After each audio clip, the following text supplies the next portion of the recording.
Hello, Carl here with Sustainability Theory News. We're over at permaculturenews.org, the website for the Permaculture Research Institute, and they have an article on 5 different designs for growing food vertically. There are some great videos linked in this article as well, and the link will be in the description. The first one pictured is a classic garden arbor with some grapes growing. This can be a little tricky to prune without a ladder if you grow it to be an area to, picnic under. So sometimes just growing grapes up the side of a wall can be very beneficial. The green wall made out of recycled plastic soda bottles. They talk about how container gardens at a large scale can become very inefficient, very time consuming. This system is hand watered and the water drips from one layer of bottles to the next. That could be automated, but you know what? That's a lot of cleaning in between crops, getting rid of soil. Maybe you could reuse the soil, but after a while, it's just going to become not as healthy as soil in the ground. It's not going to have as much good soil bacteria. It might be more susceptible to pests as well, and drying out because, there's a lot more temperature, a lot more heat around the container. Can lead to some evaporation.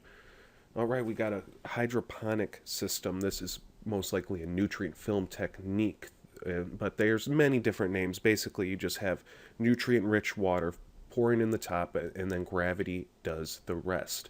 You can grow anything in hydroponics. Leafy greens is pictured here to heavy feeders like tomatoes and peppers, but you can't grow them together because they have to share the same fertilizer solution, and leafy greens might get burned up by a tomato mix. Here's a really good idea: grow buckets. You can use 50-gallon food grade drums, food grade 5-gallon buckets. Fill them with some soil with a pipe in the middle with some holes drilled. As you can see, that pipe can be filled with many different things. If you want to use the pipe for watering the bucket very easily, then maybe fill it with some gravel, some coarse sand. But you can also fill it with compost and worms and have it continually feed the entire growing surface, and then you'll probably want to water everything at that point. But you can just cut some holes in the side here, and then push the plastic to the side, and you can grow a lot of crops in these systems. Strawberries do well, sometimes tomatoes because they're vines and they can grow outside of the holes. A lot of different options there.